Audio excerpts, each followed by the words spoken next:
แม้ว่าน้องตายมาอยู่นี่ก็ถือว่าได้โอกาสไว้อยู่เพราะว่ามันเป็นช่วงที่กิจกรรมมันหลายแห้งเพราะท่านได้พักกันเลยเดี๋ยวพักกันเถอะไว้นั่นเลยคือเมื่อ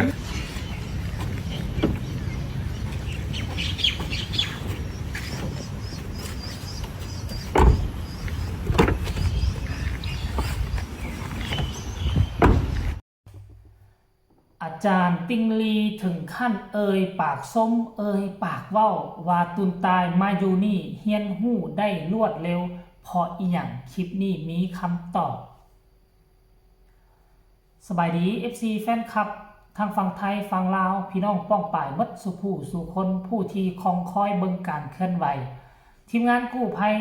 ไทยและก็ทีมตุนเมืองล่องแจ้งที่ไปฝึกฝนล่อหลอมกับอาจารย์ติงลีอยู่ที่กาฬสินธุ์เนาะถ้าจำบ่ผิด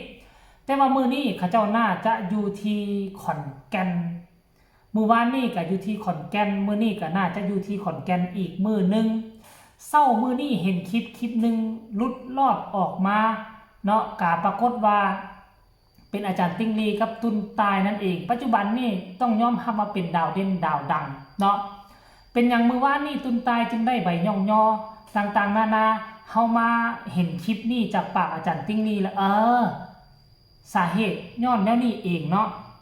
มือว่านนี่นะการทำหน้าที่ของตุนตายนี่ก็คือว่าเป็นทั้งผู้ช่วยวิทยากรเป็นทั้งผู้เฮียนหู้ไปตามๆกันที่ผ่านมานี่ช่วงที่ประมาณ 3-4 วันน้องก็ได้ไปเรียนทฤษฎีกับอาจารย์ติงลีเรียบร้อยแล้วมาบัดนี้ได้มาลงปฏิบัติตัวจริงแล้วก็ได้เรียนรู้ไปในหน้าเวียกต่างๆที่ตนเองบ่เคยพบบ่เคยพ้อไปนำมื้อวานนี้เนาะมีบางช่วงก็เห็นน้องได้นางฟังมีบางช่วงก็เห็นน้องจับหั่นจับนี่เป็นผู้ช่วยของวิทยากร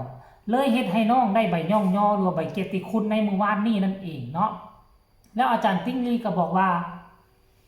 น้องตายนี่นะมาอยู่นี่มาอยู่ประเทศไทยเฮียนบ่พอเท่าไหร่ประมาณ1 อาทิตย์แหละน้องรับรู้ได้ไวหลายเนาะน้องรับรู้ได้ไวหลายอันที่1ก็ย้อนว่าเป็นเพราะน้องมีความมุ่งมั่นตั้งใจอยากจะเป็นกู้ภัยอยากจะเป็นคืออาจารย์ติงลีเมื่อได้มาอยู่กับไอดอลได้มาอยู่กับคนที่ตนเองอยากเป็นคือเขามันก็เลยเฮ็ดให้น้องมีความกระตือรือร้นมีความฮึกเหิมเนาะคันจะสอนคันจะอีหยังต่างๆสอนตอนเขาฮึกเหิมนี่แหละขั้นตอนเขาหมดกำลังใจแล้วโอ้กูบ่อยากได้กูบ่อยากเอาแล้วสิไปสอนมื้อละ24 ชั่วโมงเขาก็บ่รับรู้อีหยังคันท่ากรณีว่าคนนั้นมีความตั้งใจเต็มเปี่ยมเต็มร้อยเฮาป้อนข้อมูลไปหน่อยนึงน่ะเว้าคำเดียวเขาจะจดจำไว้ตลอดชีวิตอาจารย์ติงลีก็เลยว่าน้องมาถึกช่วงตั้งแต่ลงข้ามจากฝั่งประเทศลาวมาน่ะบ่มีมือใดได้หยุดบ่มีมือใดได้พักเพราะช่วงนี้เป็นช่วงที่สำคัญหลายอาจารย์นี่ได้ไปเป็นวิทยากรได้ไปซิดไปสอนหลายม่องหลายที่ปัจจุบันในคิวงานนี่ติดกันเลยเพราะฉะนั้นมันเป็นโอกาสดีที่สุดของตุนตายโอกาสดีที่สุดของตุนตายมา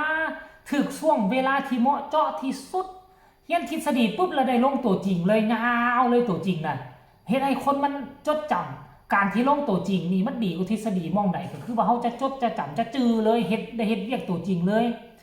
ยังอีก 2-3 ตุนอยู่เมืองล่องแจ้งบ่ฮู้ว่าเขาเจ้าสิมาจังได๋สิตัดสินใจเอาจังได๋คันมาช่วงนี้จะได้เปรียบจะได้ความรู้แบบคูณ2คูณ3แบบว่องไวไววาทันทีทันใดแบบตุนตายคันมาวิทย์ช่วงไปคันช่วงใดอาจารย์งานสัมมนาหรือว่างานเป็นสัมมนากรเนี่ยงานไปที่ไปสอนน้อยลงกะจะเฮ็ดให้ได้เรียนแต่ทฤษฎีและการออกงานตัวจริงก็สิน้อยลงตามๆกันความรู้ก็อาจจะบ่หลายคือตอนช่วงนี้คือกับตุนตายรายละเอียดให้ทุกคนไปชมคลิปนี้เนาะวินาทีอาจารย์ติงลีปากส้มน้องตายว่าจะเป็นเท่าใดไปชมเลยจัก1 นาทีทุกคนแม้ว่าน้องตายมาอยู่นี่ก็ถือว่าได้โอกาสไว้อยู่เพราะว่ามันเป็นช่วงที่กิจกรรมมันหลายแห้งบ่ทันได้พักกันเลยเดี๋ยวพักกันเถอะไว้นั่นเลยคือเมื่อด้วยก็นอนตี 1 ตี 2ตื่น4-5 โมงเช้าก็มีเนาะนอนได้ตื่นเช้าอยู่นี่นอนได้ตื่นเช้าแล้วก็มื้อนี้ลงปฏิบัติแล้วก็เฮ็ดหน้าที่2 อย่าง เห็นหน้าที่2อย่างก็คือเป็นทั้งผู้ซอยวิทยากรผู้ซอยผู้ฝึกคอยหยิบจับของแล้วก็หน้าที่ที่2ก็เป็นผู้เลี้ยนไปในตัวความฝึกไปนำกันพร้อมกันเลยแม่นบ่ได้หยังแน่บ่ แล้วมื้อนี้เป็นเหมือนกัน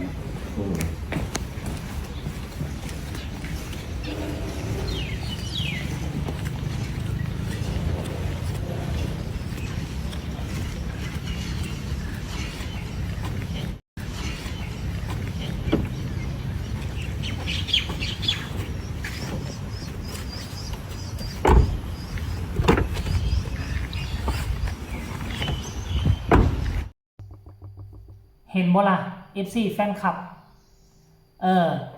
ทุกสิ่งทุกอย่างมันมีเวลาของมันสวรรค์มันปั้นแต่งอันนี้คือทุกสิ่งทุกอย่างสวรรค์มันปั้นแต่งมาแล้วทุกสิ่งทุกอย่างมันเหมาะเจาะที่สุดพวกเจ้าก็คิดบ่ว่าอาสาสมัครอยู่เมืองล่องแจ้งนี่หลายบ่หลายนี่แต่ว่าตัดสินใจทันทีทันใดมาเลยโดยที่บ่คิดหยังทั้งที่การมาเป็นอาสาสมัครมันก็บ่ได้เงินได้คำบ่มีเงินคำกำแก้วบ่มีเงินเดือนแต่น้องก็ยังมาเห็นบ่ล่ะมาแต่ว่ากะยังโชคดีที่อาจารย์ติงลีน่าจะเป็นอาจารย์ติงลีบ่เป็นไผดอกรับผิดชอบเรื่องเข้าเรื่องน้ำเรื่องที่อยู่อาศัยเรื่องที่พักผ้าอาศัยเรื่องเข้าเรื่องน้ำและมันสมาคมของอาจารย์ติงลีสมาคมเมตธรรมน่าจะเป็นผู้รับผิดชอบคันบ่ซั่นน้องจะเอาเงินมาแต่ไสเว้าแบบนี้ก็บ่แม่นว่าน้องบ่มีเงินเก็บน้องก็อาจจะมีเงินเก็บหั่นแหละแต่ก็อาจจะบ่หลายทุกคนเพราะว่าน้องก็บ่ได้ตัดผมก็เกือบเป็นเดือนนอกไปช่วยที่กับเจ้าอยู่ล่องแจ้งหั่นน่ะบ่ได้หาเงินหาค้ำเป็นเดือนเพราะฉะนั้นแล้วการที่มาอยู่ประเทศไทยนี่ก็ต้องเบิ่งหวังเพิ่งบุญบารมีเรื่องความคิดความสอนเรื่องความรู้เรื่องเข้าเรื่องน้ำที่พักผ้าอาศัยเป็นตกอยู่นำอาจารย์ติงลีหมดอาจารย์ติงลีนี่คือว่าฮักหลายเด้และค่อยเชื่อว่าขั้นตุนอ้วนตุนมาน่ะก็สิคือกันแหละก็สิฮักคือกันนี่แหละท่านผู้ชมเพราะว่า3คนนี้เป็นกำลังหลักที่เฮ็ดให้ทีมงานกู้ภัยลาวไทยสามารถเข้าไปในถ้ำได้อย่างปลอดภัยคันบ่มี3คนนี้ก็เริ่มนับ1ใหม่งมๆเท่าๆสิฮู้ว่าฮู้ซ้ายมีฮู้ซ้ายฮู้ขวาอยู่หม้องใดจุดใดสิมีห้องทงนับ1ไปไหนมี3คนนี้มาให้ข้อมูลมี3คนนี้เป็นผู้นำทางมันจึงเฮ็ดให้ภารกิจอยู่ทั้งล่องแจ้งนั่นเป็นที่ประจักษ์และก็ประสบผลสำเร็จช่วยได้5คนออกมาคันถ้าบ่มี3คนเป็นตัวนำทางนี่ถือว่าโอ้ความยากคูณ2อันนี้ก็เลยเฮ็ดให้อาจารย์ติงลีตัดสินใจว่าอยากรับ3คนนี่ออกมาฝึกฝนหล่อๆเพราะว่าเขาผ่านงานตั้งแต่อยู่ล่องแจ้งแล้วเรื่องจิตเรื่องใจของเขานี่ผ่านงานอยู่ทั้งล่องแจ้งอันนึงมีจิตใจการกุศลช่วยเหลือสังคมอันที่2มาจิตใจที่เข้มแข็งถ้ำแคบขนาดนี้3คนลุยบ่หวั่นบ่ไหวลุยไปก่อนทีมงานกู้ภัยไทยลาวและก็เป็นผู้ดึงลากอุปกรณ์ไปก่อนอีกตื่มเรื่องห่างกายจิตใจเรื่องเพื่อผ่านสมบูรณ์แบบ 100% อันนี้คือการเคลื่อนไหวล่าสุดของเศร้ามือนี้สำหรับตุนที่มาเป็นเด็กฝึกหัดกับกู้ภัยไทยเห็นแบบนี้แล้วก็รู้สึกไว้วางใจรู้สึกดีอกดีใจแทนพี่น้องชาวเมืองล่องแจ้งก็คือชาวลาวทั้งปวงท่านผู้ชมฝากทุกคนกดไลค์กดแชร์กดติดตามที่สำคัญจะกดข้ามโฆษณาพ่อกันไหมในคลิปหน้าลาทานผู้ชมไปก่อนสวัสดี